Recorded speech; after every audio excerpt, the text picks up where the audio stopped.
चची को तो हाँ तंदूर ही बात पची को तो हाँ चिक चोर दिसी हाल गम न कर बहरहाल तो कौन बची को तो हाँ। तो जिला राब्ता सेक्रेटरी सांगड़ मोहतरम गुलाम हैदर खासकरी साहब जी की गुजारिश है तो स्टेज ते अची असांजे प्यारे मोहतरम गुलशन लाखो के कुछ शर्त बख्शी।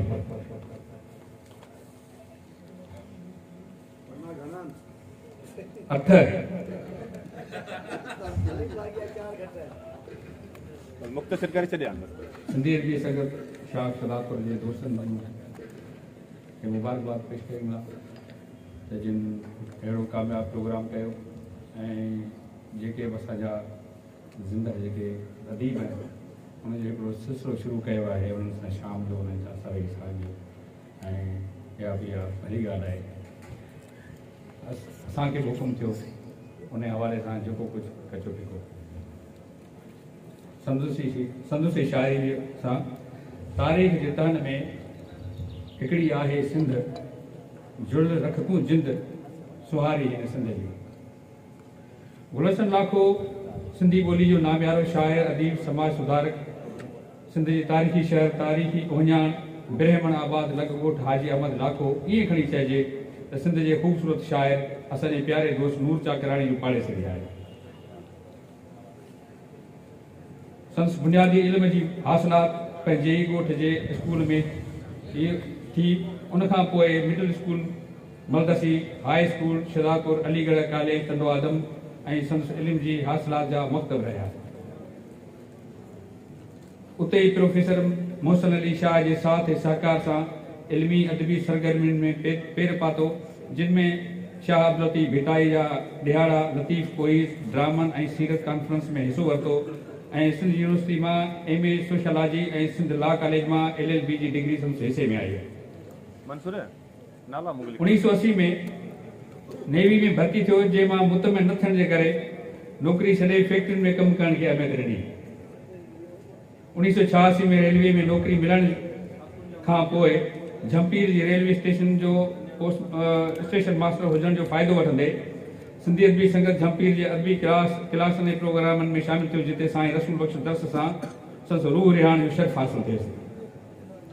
सिंध जे नाले वारनि अदीबनि दानिशवरनि सां मुलाक़ातनि जो बि शर्फ़ हासिल थियो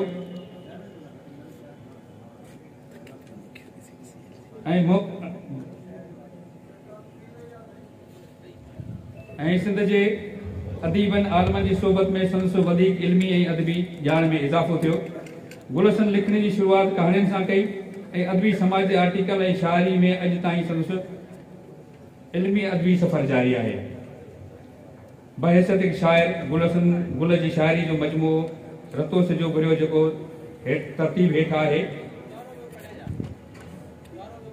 मुंहिंजो साणस कुर्ब जो रस्तो सिंधी अदबी संगत जे वेड़े में थियो रहंदे पियो संस मोहब्बत ऐं प्यार रवैये जे करे पूरी संगत जे विच में संस चेहरो हमेशह बहतर रहंदो आहे। संस चेहरे मां सदाईं सिंध जी ख़ुशहाली ऐं क़ौम जे आजपे जूं उमेदूं रखियल आहिनि। हमेशह मायूसी खे कुफर सम्झंदड़ इंसान उन्हनि उमेदुनि सां सिंध जे बरनि थरनि में घुमंदे ऐं प्यार कंदे नज़र ईंदो आहे। हिकिड़ा माण्हू सिर्फ़ पंहिंजे पाण लाइ हूंदा आहिनि ऐं हिकिड़ा माण्हू ॿियनि लाइ जीअण जो उत्साह हूंदा आहिनि जेकी पंहिंजे कलम जी नोक सां पंहिंजी धरती जे ऐं उन ते रहंदड़ मज़लूम माण्हू जे अहसासनि जी तर्जुमानी कंदा आहिनि ऐं पंहिंजे हिसे जो कमु कंदे नज़र ईंदा आहिनि। जिन लाइ कंहिं शाह जी चवाणी त कलम अॻ में विकामी विया कलम ते कई करम थी विया कलम जिन क़ौम सां कढिया कलम तिन जा अलम थी विया। उन कलम के क़ौम सां ॻंढण लाइ असांजो ख़ूबसूरत लेखारी शाइर गुलशन गुल बि पंहिंजे हिसे जो कमु करे रहियो आहे। गुलशन के अंदर में क़ौम परस्ती ऐं इश्क ऐं सिंध जो इश्क समायल आहे जंहिंमें जे बि सिंध मथां अरगूननि ऐं तुर्खाननि जी तारीख़ खे वरजाइण जी कोशिशि कई या सिंध मथां हला करे सिंध सुकाइण लाइ कालाबाग डैम ठाहिण जी साज़िश हुजे सिंध में सिंधियुनि खे अक़लियत में तब्दील करण लाइ धारियुनि जी आबादकारी जी साज़िश हुजे सिंध जी आदमशुमारी जो मसइलो हुजे सिंध जे नौजवाननि जे हक़नि मथां धारियुनि जा कूड़ा डोमिसाइल ठाहिण जो मसइलो हुजे सिंध में थींदड़ समाजी नाइंसाफ़ियुनि जो मसइलो हुजे या सिंध ऐं सिंधी क़ौम जे वजूद खे बचाइण जी ॻाल्हि हुजे गुलशन पोइ ते हुजे इहो सोचणु नामुमकिन आहे। कराची खां कश्मीर ताईं शाम जे शाह जी भित खां वठी सन जे सैयद जी अब्दी आरामगाह ताईं मोहन जे दड़े खां ब्रह्मणाबाद ताईं अॻां अॻुवाई जदोजहद में शामिल रहंदे सिंध धरती सां मोहबत जो सबूत पेश कंदे अॻियनि सुफ़ुनि में नज़र ईंदो आहे। समाजी कमनि में कराची में तंज़ीम प्रेम सागर जे सथ सां समाजी ख़िदमतूं में संदसि हिसे में आहिनि, जंहिंमें बेसहारा मरीज़नि लाइ ब्लड बैंक क़ाइमु कराई ऐं समाजी कमनि में पंहिंजी हिसेदारी क़ाइमु रखी। पंहिंजे रूह खे मौसीक़ी सां सरशार करण में जी मौसीक़ी खे रूह जी ग़िज़ा चयो वेंदो आहे। इहे गुलसन गुल पंहिंजे रूह खे राज़ी करण लाइ जॾहिं किथे राग जी महफ़िल हुजे त उनमें शामिल थी उन मौसीक़ी में गुम हूंदो आहे ऐं पंहिंजे जंहिं लाइ चयो वञे थो त प्यार नहीं है सुर से जिसको वो मुंह रखे इंसान नहीं है।